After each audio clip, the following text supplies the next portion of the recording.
Boa tarde a todos. Boa tarde. Que a paz de Jesus esteja em nossos corações. Vamos então agora nos preparando para esse grande momento em que aqui todos nós nos encontramos, pedindo auxílio, proteção a Jesus, a José de Mococa, esses nossos amigos, protetores espirituais que nos trouxeram até aqui, né? Nos intuíram, vamos para a casa espírita, vamos para a casa espírita. Quantas vezes eles falaram, não sei, deve ter sido muitas, né? Mas graças a Deus aqui estamos. Com a persistência desses mentores espirituais, aqui estamos nesse sábado ensolarado, bonito, onde aqui podemos estar todos nós irmãos que nos encontramos, assistindo e beneficiando uns aos outros, pois é assim que estaremos crescendo, é assim que estaremos caminhando, ajudando-nos. E como é que nós vamos nos ajudar? Sendo parceiros, amigos, irmãos, dando ou conotando aquela força interior de cada um de nós e lembrando que o próximo também tem essa força, porque somos e temos dentro de nós os atributos de Deus. Vamos desenvolvê-lo, mas para isso precisamos treiná-lo, e para treiná-los temos que estar vivendo, aprendendo, estudando, amando, né? Perquirindo sobre esta maravilhosa doutrina que é a doutrina espírita. Vamos então vivendo, crescendo, fluindo e aproveitando. Mais distante que temos aqui nosso grande palestrante da noite, o palestrista, como dizia meu pai, o Saulo, da tarde, que está envolvido aí com as entidades queridas para falar sobre educação e caráter. Eu lembrei só da educação, caráter que esqueci, não sei porquê. Acho que a gente lembra o que mais está precisando. Fica à vontade, Saulo, a casa é sua. Bom, boa tarde. Uma alegria imensa estar com todos vocês. E vir a esta casa, para mim, é fantástico, porque me lembro muito de um querido amigo, José Sola, e que a gente conversava muitas vezes sobre a nossa doutrina. Sola era um poeta das suas escritas, era alguém que sempre gostou de escrever e era alguém que gostava de debate. Então vocês conhecem o Sola melhor que eu. E aí eu evitava o debate, porque um debate de coisas que a gente, na verdade, ainda está aprendendo, né? Eu prefiro Sola, dizia eu muitas vezes para ele, junto com você, tentar entender o que você entende, para que eu também possa beber da sua sabedoria, e se é que eu posso te ensinar, vamos dizer-lhe algumas palavras que te ajudem, eu também assim eu falei. Mas Sola não, ele gostava da caneta para debater. E hoje, esse Brasil que nós vemos e olhamos, me levou a pensar num tema um pouco diferente para conversar com vocês e para a reflexão nossa.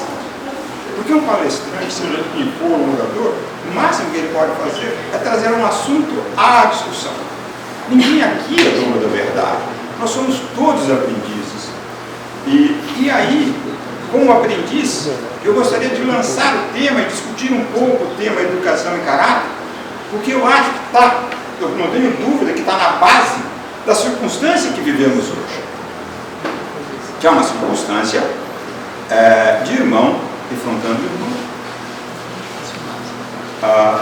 Uma sobrinha minha me ligou e disse, tio, e começou a conversar toda, e entrou política, chegou exatamente quando eu queria, mas eu queria evitar a política, porque eu não queria discutir. Eu sei que, para mim, quando eu olho para a política, eu tenho responsabilidade sim perante o país que eu vivo, portanto eu tenho que olhar o que é melhor para todos do país e votar de acordo com a minha consciência, simplesmente lembrando que eu devo dar a César o que é de César e a Deus o que é de Deus.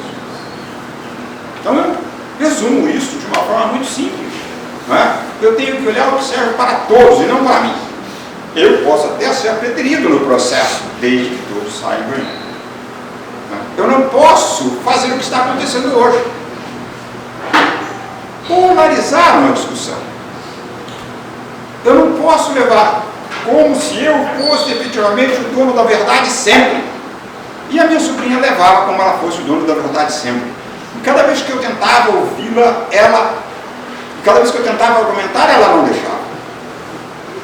O que é a polarização, pessoal? A polarização nada mais é quando vários indivíduos não querem ouvir. A despeito que nós temos duas orelhas, Portanto, em uma boca só, devíamos ouvir mais do que falar. Nós se arvoramos das nossas verdades e as impomos aos nossos semelhantes como se fossem verdades de todos. Não digo que está errado as suas verdades ou não, porque aquela verdade está a ela, às pessoas atribuídas, no processo evolutivo. Se ela conseguiu chegar até ali e aquilo é a verdade dela, a verdade é relativa. À medida que ela vai desenvolvendo, o que acontece? Ela tem uma nova verdade, porque busque as verdades e a verdade vos libertará. Não é assim que ensina Jesus? Então, quando nós polarizamos, nós temos um problema muito sério. Nós começamos a chegar, quando se falta ouvir, nós começamos a chegar às raias, ou próximo à violência. E aí nós nos apaixonamos porque nós fazemos, e a paixão, pessoal, controla o ser. A paixão não é ruim por si só. Quando nós controlamos as paixões, há brilhantes pessoas que se apaixonaram por determinado nível de estudo, por exemplo, Kardec, trouxeram para nós a codificação da doutrina espírita. Ele é apaixonado por isso. Quem lê Kardec, mesmo quão apaixonado é Kardec pelo trabalho que ele fazia. Porque ele basta. Que acabou, que era apaixonado por seus estudos nos seus laboratórios, que acabou chegando o quê? A um antídoto para a doença da raiva. Blaise Pascal. O pessoal, a paixão não é ruim. O problema é quando nós nos deixamos dominar pela paixão. Ora, e o que aconteceu no Brasil de hoje? Nós deixamos nos dominar pela paixão. A razão não falou a ninguém. E aí eu fiquei perguntando, Saulo, cara, o que você fez? Você passou a infância dessa menina na tua casa, ela vinha várias vezes aqui com a tua filha. O que é que você fez? Ou pior, o que é que você deixou de fazer para poder ajudá-la a aprender nesse caminho? Isso vinha comigo, vinha martelando a minha cabeça e que eu estava pensando. E aí eu disse, bom, só tem um jeito. Quando uma pessoa é ignorante, pessoal, ignorante na falta do saber, ok? Só tem um jeito dela começar a compreender, ela tem que aprender. E é por isso que tem a educação. Mas o viés da educação hoje, a forma com que as pessoas veem a educação, mata a própria educação. Ou leva a um impacto muito negativo que a educação pode ter.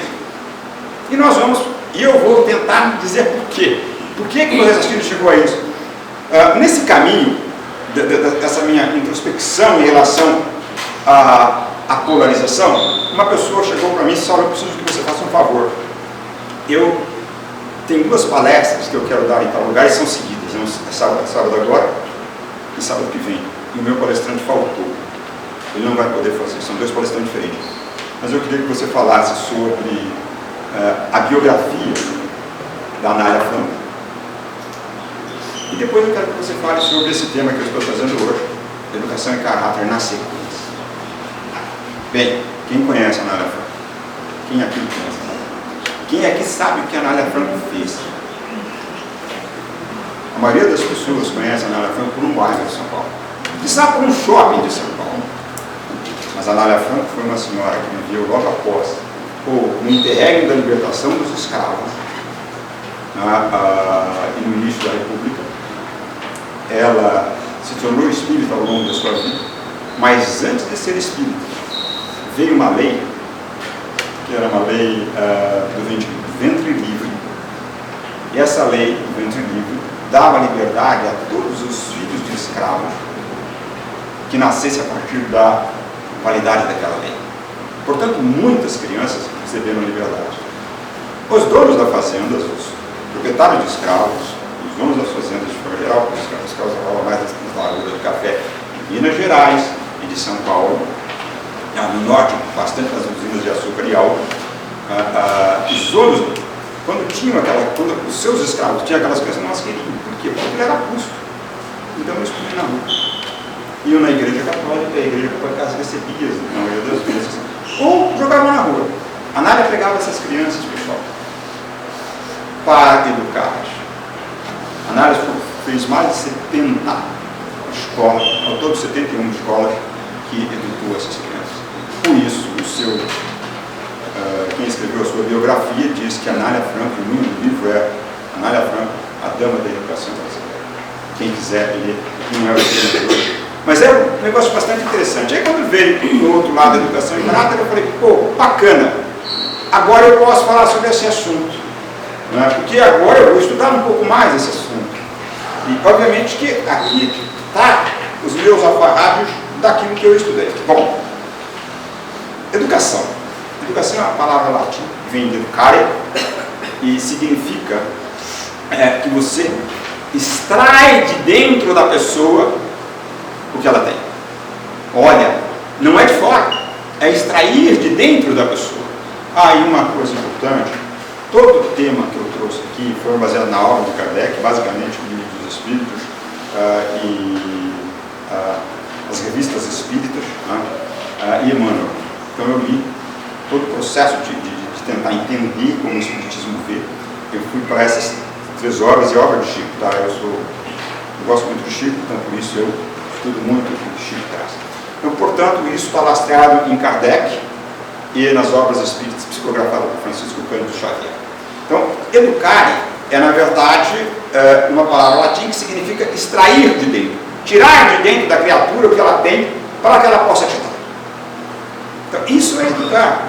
Agora, você tem que fazer isso, você tem que, na verdade, trabalhar o potencial que a criatura tem, porque à medida que você trabalha o potencial que as criaturas têm, seu potencial interior, você pode transformar aquele potencial de forma positiva. Por enquanto nós vamos falar de forma positiva, mas depois, na verdade, quando eu olho para isso, você pode educar aquele potencial no caminho da moral. Porque hoje nós olhamos muito a educação somente pelo caminho da informação.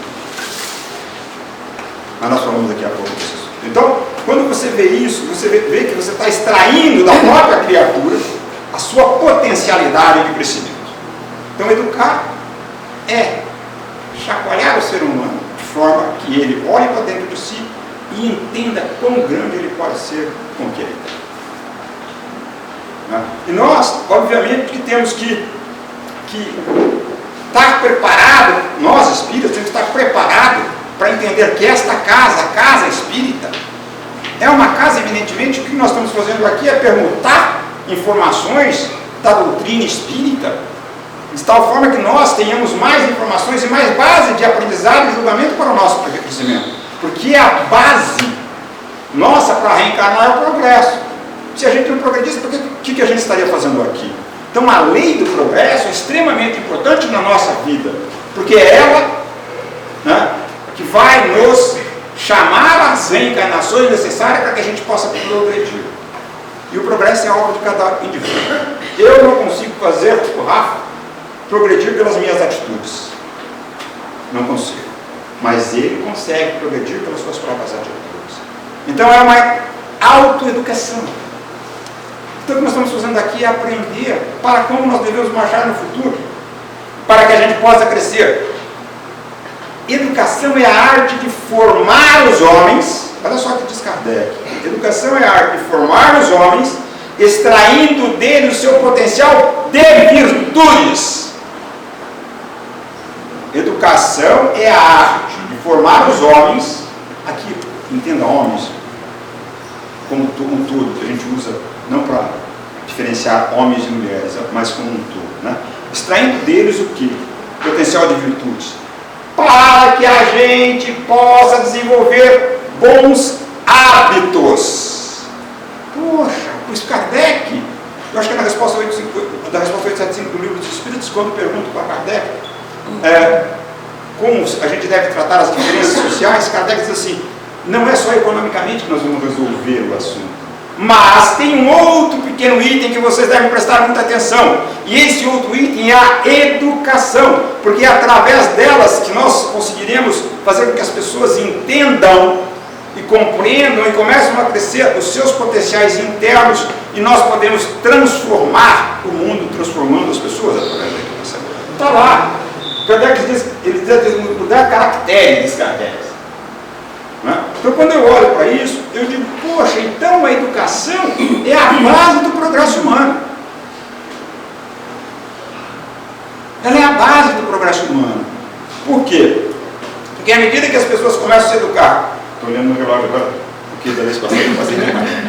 À medida que as pessoas começam a se educar e começam a criar a concepção da responsabilidade que lhe traz estar nessa vida, porque pessoal, olha, nós estamos nessa vida, bacana, né?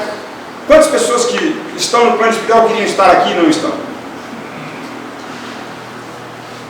Quantas pessoas que estão em planetas cuja evolução é menor que a Terra e que queriam estar na Terra? Brincava eu agora, falando da perda da Copa do Mundo, não é? Eu disse que a gente perdemos a Copa do Mundo. Nós não.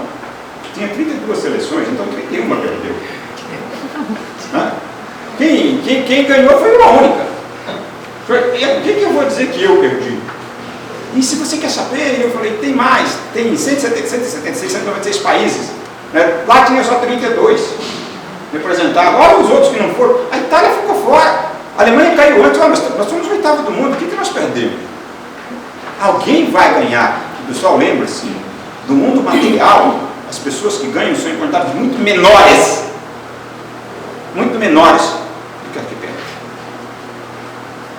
Uma seleção com 100 membros ganhou a Copa do Mundo. Todas as outras, 31, tinha 100 membros, são 3.100 pessoas que perderam a Copa do Mundo. Porque no mundo não adianta ser o 5. Então nós temos que começar a entender que nós tivemos uma grande oportunidade de estar na Terra. E o que é que nós estamos fazendo com essa grande oportunidade? Nós estamos nos educando. Vamos começar realmente a ajudar o progresso humano, porque nós vamos ser um exemplo para aqueles que estão dos nossos lados. Nós somos exemplos nos atos bons e nos atos ruins, nos atos bons e nos atos ruins, porque existem bons hábitos e maus hábitos. Se eu tenho um bom hábito, eu reflito no meu comportamento aquele bom hábito, e por consequência, aqueles que estão do meu lado vão ver o meu comportamento e vão segui-lo. Mas se eu tenho um mau hábito, eu vou refletir nos meus comportamentos diuturnos ao longo da minha vida pessoal, em que eu vou estar convivendo com as pessoas, porque conviver na sociedade é a obrigação do ser humano, porque ninguém progride no deserto sozinho, sendo um ermitão. Nós precisamos uns dos outros. Você quer tanto saber que nós precisamos dos outros, nós não teremos a terra se não tivesse nosso pai e a mãe que tivessem admitido que eles podiam gerar a gente. Deram a chance de tudo. Então, quando eu olho para isso, então, a gente tem que desenvolver coisas. E vai o mundo melhorar.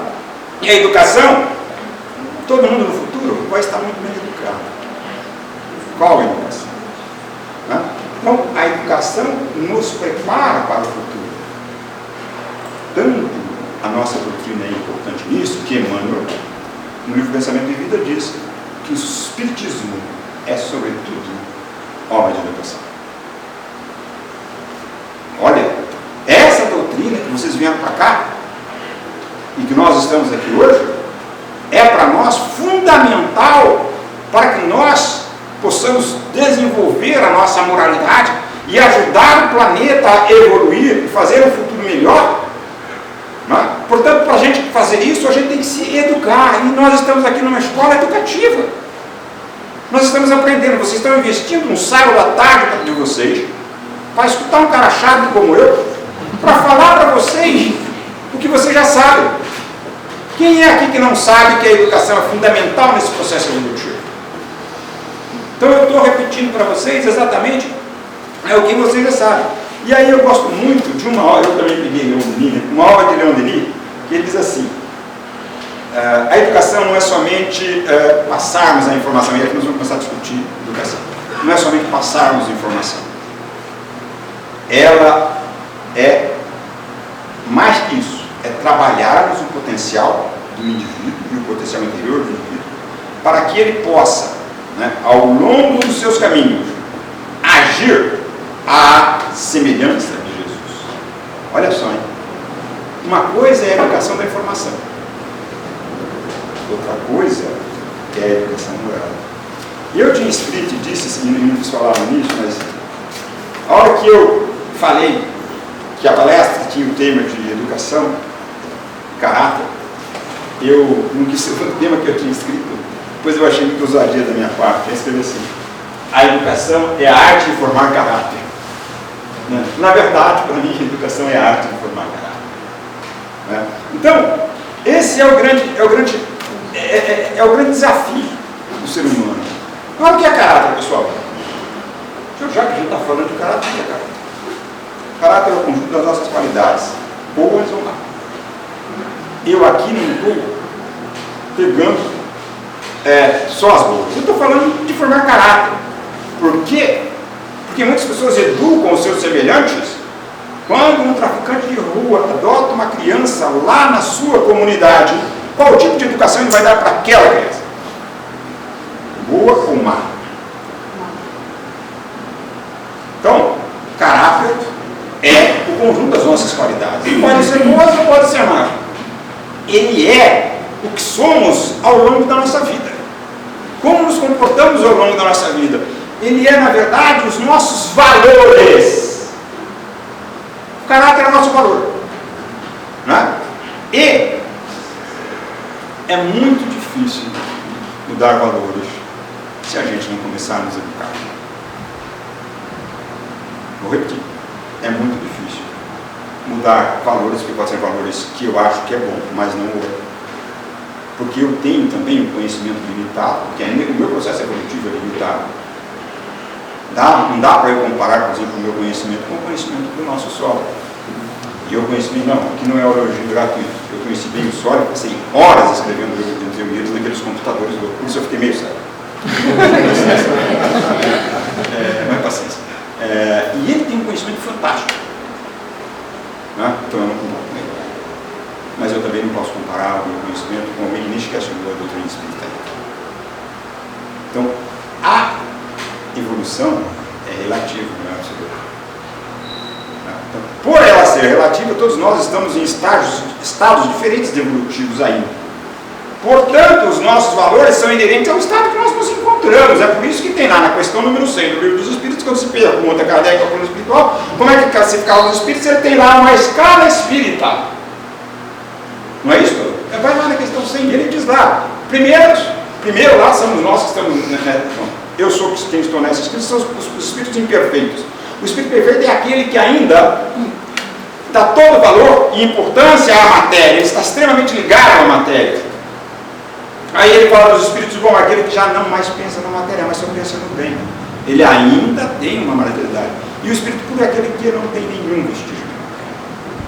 Agora, não é conosco ainda. Agora, as evoluções deles são iguais? Claro que não, por isso que ele classificou. Dentro do imperfeito são todos iguais? Não. Tem um no início e tem outro no fim. Tem um que está ainda bem no início da carreira do espírito e tem outro que está lá no fim já passando por espírito bom. Não é o meu caso. Mas a gente sabe que a vida que nós olhamos na Terra não deve ser medida, pessoal, de jeito nenhum, pelo carro que eu tenho, pelo dinheiro que eu tenho, pelo emprego que eu tenho, pelas línguas que eu falo, por onde eu vivo, pelas roupas lindas que eu visto. Não é assim que se mede a vida, mas nós medimos muito a vida pelo que o cara tem. Passa um Alfa Romeo ali, a gente fala assim, puxa, olha que esse cara da vida de já com interesse, se eu pego um pouquinho, se eu conheço esse fulano, eu vou tomar proveito disso. Não é? Por quê? Porque ainda nós somos interesseiros. Nós temos interesse nas coisas, todos que passam, nós vamos lá e olhamos com interesse. Então, o que é caráter de um homem moralmente evoluído? O caráter de um homem moralmente evoluído é a nobreza do seu ideal.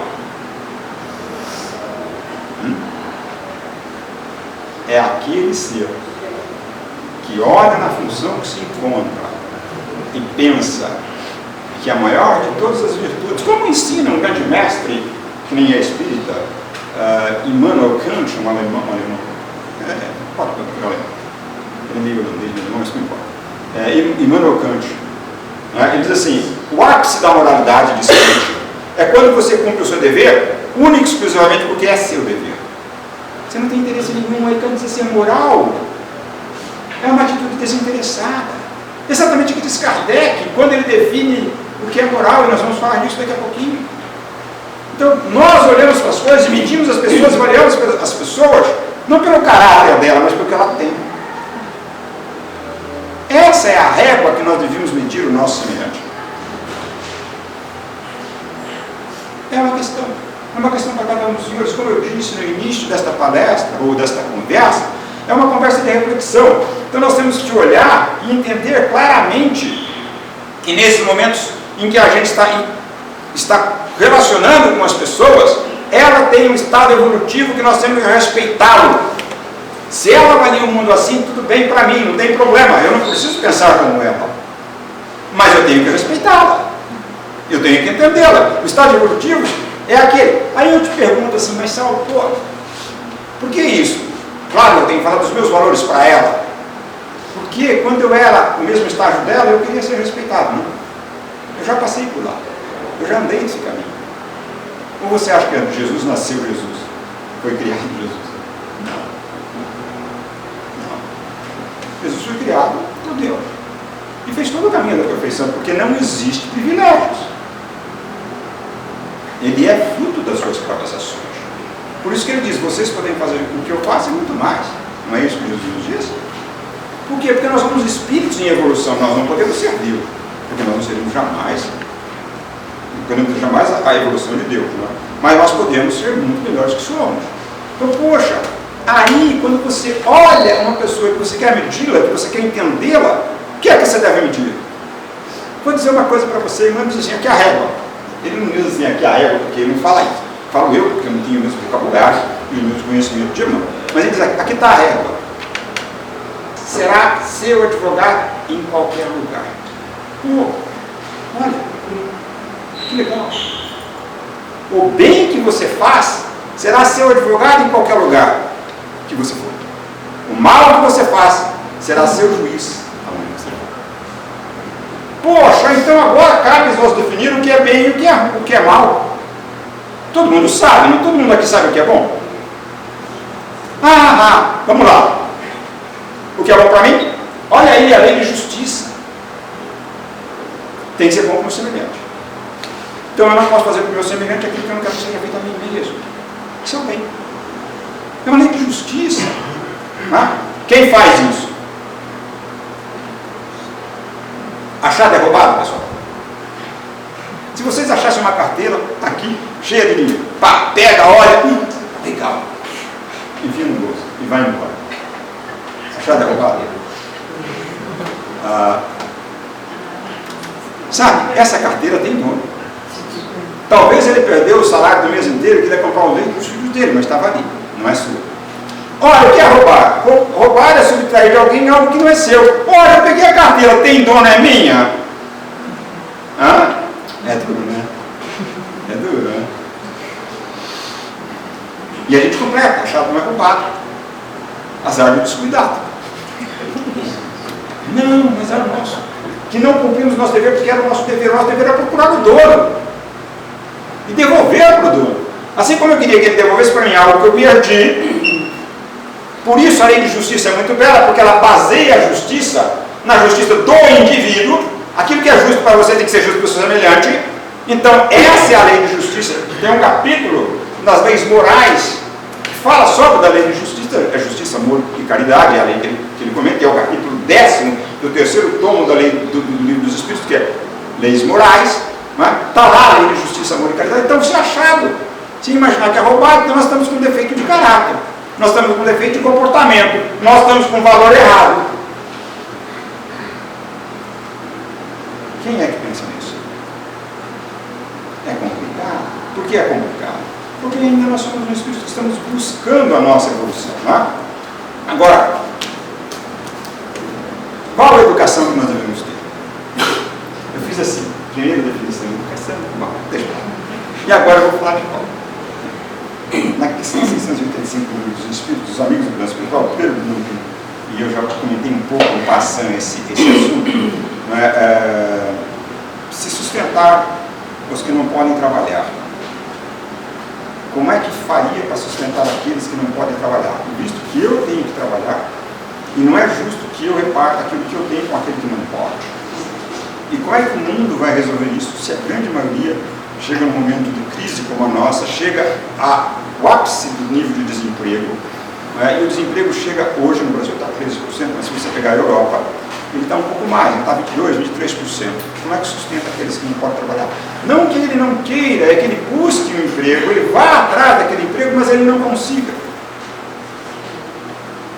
Aí, Kardec, os espíritos da Kardec, olha, os nossos amigos encarnados na Terra tentam resolver isso, esse assunto através só da economia. Só que só a economia não resolve. Há um outro item, e eu já disse a vocês, que é a educação integral, que deve ser base desta discussão e base para a mudança necessária para que aqueles que tenham dificuldades em suas vidas sejam amparados. Como nós gostaríamos de ser amparados? No momento que nós temos uma dificuldade, nós devemos amparar aquele quando nós não temos, mas ele tem. Não é bem esse o nosso comportamento. Na maioria das vezes nós queremos levar vantagem. Quando nós vemos alguém que está devendo, a gente tem um dinheirinho sobrando, a gente vai lá e fala, ó, me dá tua casa aí, eu compro por tanto valor. A casa não mudou, a gente compra pela metade. A gente está ajudando, né? Ela ajuda. Ou a gente fala assim, não, eu te empresto tanto aqui, aí a taxa de juros é 3, 4, eu cobro 22%. Ela ajuda. É isso. Não é assim que nós fazemos? Não é assim que formam as profissões que o mundo tem? Não é assim que quanto mais dificuldades as pessoas têm, mais eu cobro para que ela possa sobreviver? Ora, o que é risco? Risco quando eu olho, eu sou banqueiro, ok? Agora eu sou banqueiro. Eu olho para você e digo, pô, esses caras precisam de dinheiro. Esses três aqui podem pagar. São mais necessitados, são menos necessitados, tem dinheiro, então eu presto uma taxa menor. Aqueles três lá não podem pagar, não. Então aqueles lá, a taxa é 5 vezes mais. Não é assim que a gente faz? Não é assim que funciona a indústria do banco. Não estou criticando os bancos, pelo amor de Deus. Eles são muito importantes, eu só estou querendo pegar um exemplo de como funcionam as coisas. Né? E eu estou dizendo, não exatamente dos bancos, mas de uma fatia de bancos que fazem exatamente, nem de bancos, nós somos os agiotas, que fazem exatamente isso. Né? Assim é. Aí vem alguém, vem a Sandra, eu empresto 7 mil reais para ela, ok? A Sandra é legal, papá, vou te pagar amanhã. Aí a Sandra ganha na loteria, vai embora, a loteria nunca me paga, não sei o. Ora! Pessoal, esse é o comportamento do ser humano. Os árabes inventaram a prestação que deu certo em quase todos os lugares do mundo, menos no Brasil, porque o brasileiro inventou a contraprestação de não pagar a prestação. Então, quando a gente começa a olhar o nosso comportamento e começa a perguntar que tipo de hábito eu tenho e como eu vou mudar, é óbvio que, como diz um grande educador, né, que a educação ela tem que ser integral, porque ela tem que construir valores a partir do próprio indivíduo. É aquilo que diz lá no início do educar, é subtrair o potencial de valores do ser para trabalhá-lo e educá-lo para o bem. Né? Na verdade, a educação ela pode ser intelectual, que é basicamente a informação. Ok? O que é a informação, pessoal? Ela é importante? Claro que a educação intelectual é muito importante, porque ela é a base do processo de crescimento das pessoas. Não é? Quando a pessoa começa a conseguir e conceder os conhecimentos, ela consegue por si só ter uma maior aptidão e uma maior base para o seu julgamento, e para o seu conhecimento, e para alimentar a sua própria vida de progresso. Não é? Então, por exemplo, saber química, física, biologia, matemática, é duro, mas é bom. É importante. E essas são leis naturais. São leis naturais desse planeta que nós vivemos. Nós temos que aprender. Nós temos que aprender a viver em sociedade. É uma lei natural. Mas nós temos que aprender a viver em sociedade. E à medida que nós vamos tendo as leis que nos obriguem a nos comportar como seres decentes dentro de uma sociedade, nós vamos crescendo. Porque vamos dando um limite. Então, à medida que nós vamos crescendo, nós vamos tendo informação. Mas olha, Theodore Roosevelt, um presidente americano de 1918, ele saiu 1918 a 22, eu acho, 22. 14 a 18 foi a Primeira Guerra Mundial, 18, Roosevelt é de 18.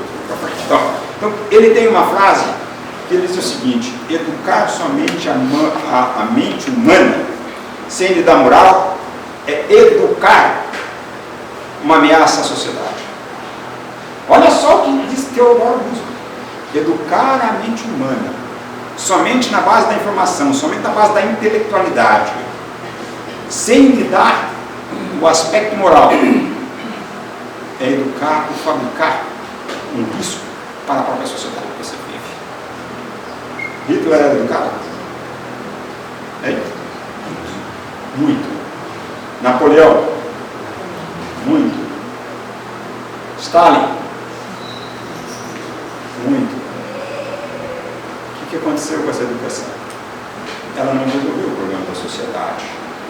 porque faltou uma peça. E essa peça é a moral. E o que é a educação moral? A educação moral é simples, eu vou dizer, é aproximar o homem de Deus. Ora, o que nós estamos fazendo aqui? Por que nós estamos fazendo isso? Se nós não acreditássemos em Deus, nós estaríamos aqui? Então nós estamos aqui porque nós estamos buscando nos educar. E qual é a base da educação que está faltando? Tem que ter a intelectual? Tem, mas tem que ter a moral. E a moral está escrita no 3º tomo dos Livros dos Espíritos. Leis morais, são 10 leis. É aquela educação cristã. E eu pergunto para vocês, quem aqui já pagou aula de moral e cívica? Eu.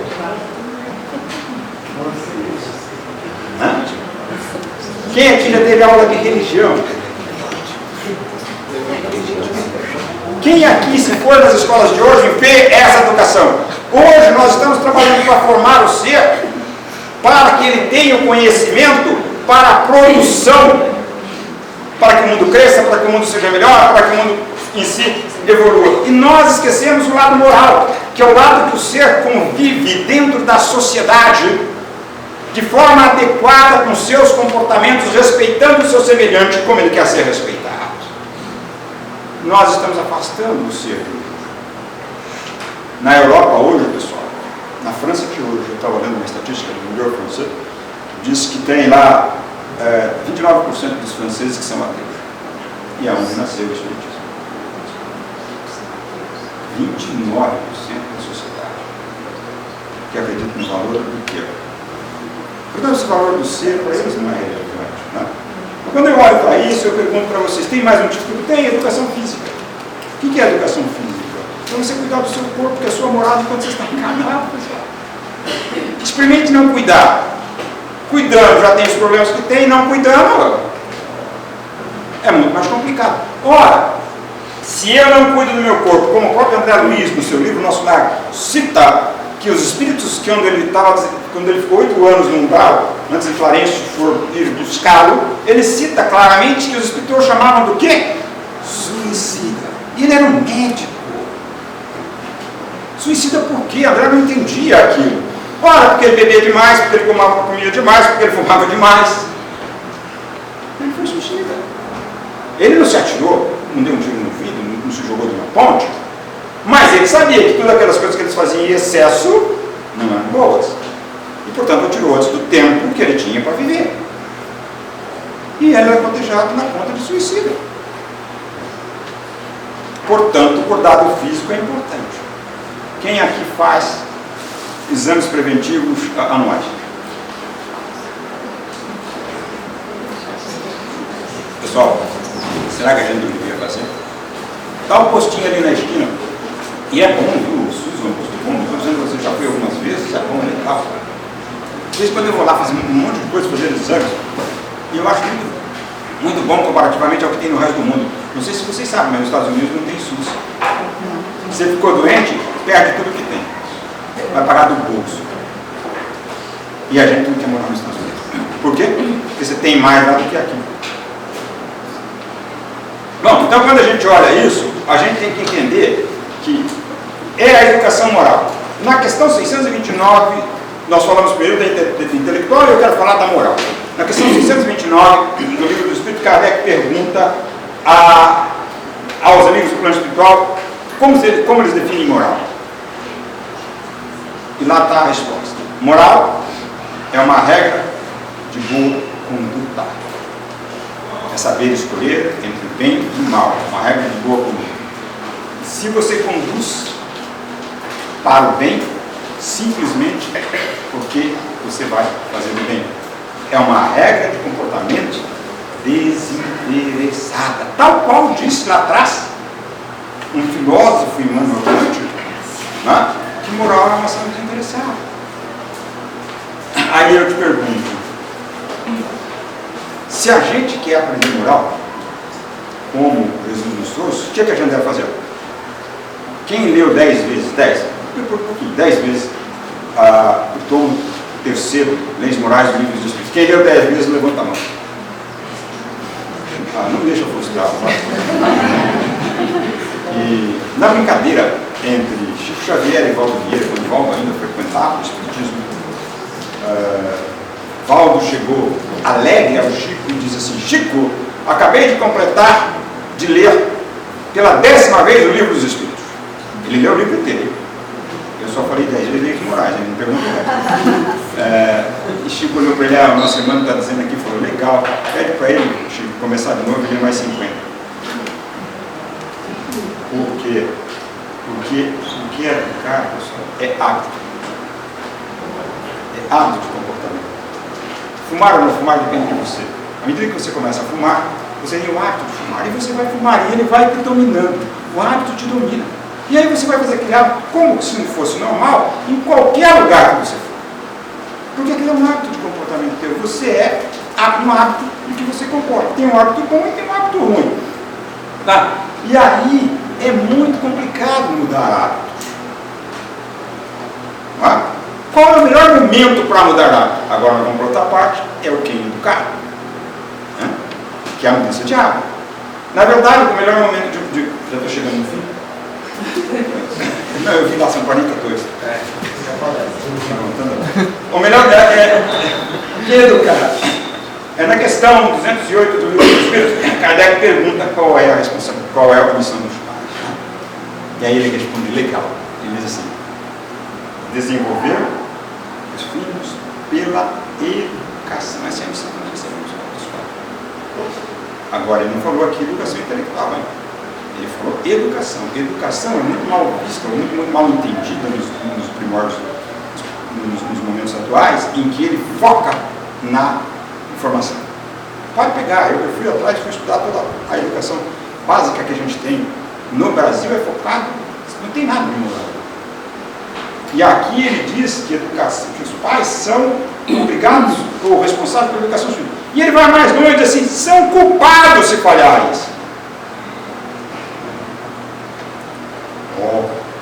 É ruim, né? Quem são os nossos filhos? Uma alma que vem do espaço, mas não é na página do programa que o pessoal todo mundo fala. Nossos filhos são espíritos, né? Que vêm do espaço, que a gente não sabe ainda o nível de progresso evolutivo, que a gente está encarnado, esquece tudo, né? A gente não sabe ainda o nível de progresso que aquela alma está, e a nossa obrigação é educá-lo dentro da nossa casa, nos primórdios da sua vida, é aproximá-lo de Deus. Não é isso que diz Kardec? Ora, o que nós estamos fazendo enquanto educadores dos nossos filhos para aproximá-los de Deus? A alma vem para progredir. Eles são espíritos imortais como nós somos imortais. Nós não somos eternos, toma cuidado. Nós somos imortais. Eterno é aquele que não tem começo nem fim. Como Deus nos criou um dia, nós partimos daquela criação e pegamos a imortalidade, mas não a eternidade. Nós somos daqui para frente imortais eternamente. Fica melhor, né? A gente olha para o nosso trabalho. O que é que nós estamos fazendo? O que é que nós estamos escrevendo naquela página já grafadas, com muitas e muitas experiências, com muito conhecimento? Pode vir ali, pessoal, na nossa família, é um filho que nós queremos educar. Mas aquele filho é 1000 vezes mais educado que a gente, é muito mais evoluído. Ele veio por uma missão e ele precisava vir. Ele precisava vir e encontrar dificuldades na vida, porque ele veio numa família com mais dificuldades de relacionamento, pode ter muito dinheiro, pode ter relacionamento péssimo, comportamentos muito ruins, e ele vai aproveitar aquela missão dele para começar a educar os próprios pais. Quem é que sabe? Quem é que sabe quando olha para aquelas crianças que entram do dia a dia da escola, quem é que vai ser o presidente? Quem é que garantia que o Lula um dia seria presidente da República? Os pais deles pensaram nisso em algum momento? Como é que educar? Como é que nós educamos? Como é que nós fazemos aquele ser que está vindo para a nossa casa ser um ser educado?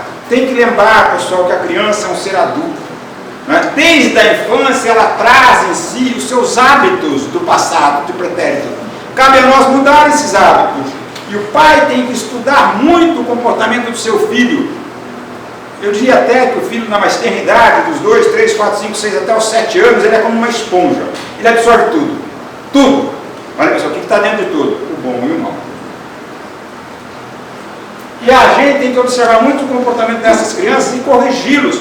e nós temos que estudar os seus defeitos e combatê-los constantemente para que eles, dentro de nossa casa, aprendam valores. E mais, nós temos que ficar de olho no egoísmo e no orgulho. E ficar de olho não nos nossos filhos, mas em nós. Por quê? Porque nós supervalorizamos os nossos filhos de qualidades que eles ainda não têm. E aí, ele fica extremamente orgulhoso, porque o filho, o que ele é, pessoal? Até os 7 anos, ele faz o que ele vê. Ele repete o nosso comportamento automaticamente. Se a gente está comportando de forma inadequada, não adianta a gente falar para o nosso filho, não fume, e a gente fuma, não beba, a gente chega bêbado todos os dias em casa, não vai funcionar. O que é a educação integral? Que dizia Pestalozzi? A pessoa tem que entender, nós enquanto pais temos que entender, os nossos filhos vêm e são responsabilidade nossa a sua educação, e nós temos que educá-los. Então, a sociedade tem uma escola que ensina informação, a casa tem uma escola que ensina moral, mas a casa tem a tarefa dela de fazer, jogar os nossos filhos na escola e eduquem vocês. E é gozado que nós colocamos os nossos filhos na escola e vamos bater a vida por aí. E depois, quando o professor dá madura, porque ele não tem o comportamento que se espera no contexto da escola, nós vamos lá e brigamos com o professor. E o nosso filho sempre tem razão. Que educação é essa? Então essas questões que eu faço é a educação integral, é família e escola, é sociedade junto para formar o indivíduo, dando a ele a oportunidade e as bases de valores necessários para que eles possam ter comportamentos dignos dentro de uma sociedade e combater aqueles comportamentos que são ruins. Quem é que faz isso? Como educar? Isso é legal. 400 antes de Cristo, mais ou menos por volta de 400 anos de Cristo, existia um grande educador, chama-se Licurgo, ele vivia na cidade de Esparta. Vou terminar já. Licurgo foi convidado para fazer uma palestra na comunidade espartana e Licurgo disse, ok, só que eu quero 6 meses para me preparar para a palestra. Aquele que o convidou disse, mas Licurgo, calma, você é de todos os que nós conhecemos aqui em Esparta, porque não tinha esse negócio de celular, então só conhecia Esparta, né? E Atenas que atacava Esparta de vez em quando, Atenas e Esparta tinha rivalidade na Grécia. Então, de todos aqueles que você é o que tem maior conhecimento, para que 6 meses depois? Não, eu preciso me preparar. Licurgo disse, bom, ok, eu não posso fazer menos de 6 meses. Se precisar de 6 meses, vem daqui a 6 meses e convide de novo. Então, você tem 6 meses. 6 meses passados, cheio a praça pública, não é esses teatros que nós vimos fechados, são praças públicas em Esparta de antigamente, são 400, lembre-se da contextualização, é 490 antes de Cristo, portanto nós estamos falando, nós estamos em 2020, nós estamos falando em 3.000 anos atrás, né? 2.500 anos para trás. Então quando a gente olha, aquilo era uma praça aberta, Licurgo chegou, subiu ao palco, e foi fazer a sua palestra. Mas Licurgo não fala nada, nem boa dia, nem boa tarde, não fala nada. Mas com ele estavam 2 assistentes. O assistente do lado direito tinha 2 gaiolas, com 2 lebres. O assistente do lado esquerdo tinha 2 gaiolas, com 2 lebres. Licurgo olhou para a plateia quieta, muda, Licurgo fez pim. O assistente do lado direito soltou a primeira lebre.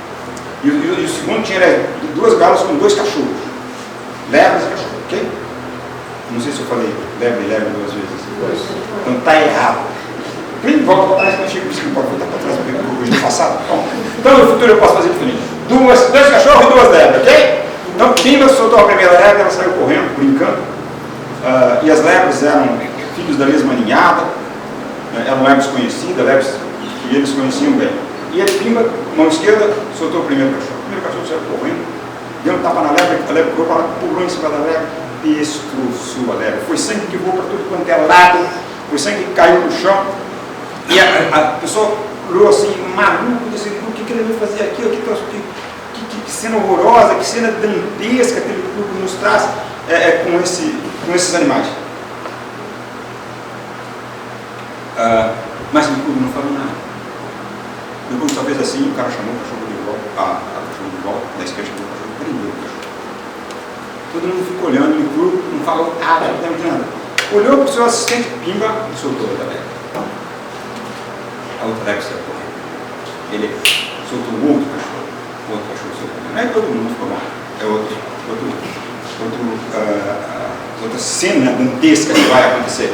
A gente nem queria olhar. Aí o cachorro, a lebre passou, o cachorro deu um tapa, a lebre caiu. Aí todo mundo parou, o cachorro levantou a lebre. A lebre continuou correndo, o cachorro correndo atrás, e o cachorro brincando com a lebre foi brincando daqui para lá, e foram brincando ao longo da caminhada. E Licurgo disse assim: senhores, pela primeira vez ele ia falar, aqui vocês podem ver a diferença da educação.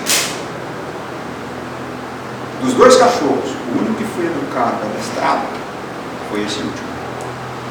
O segundo não. Olha a diferença da educação. Como é que nós fazemos os nossos filhos? Primeira coisa, nós temos que nos educar.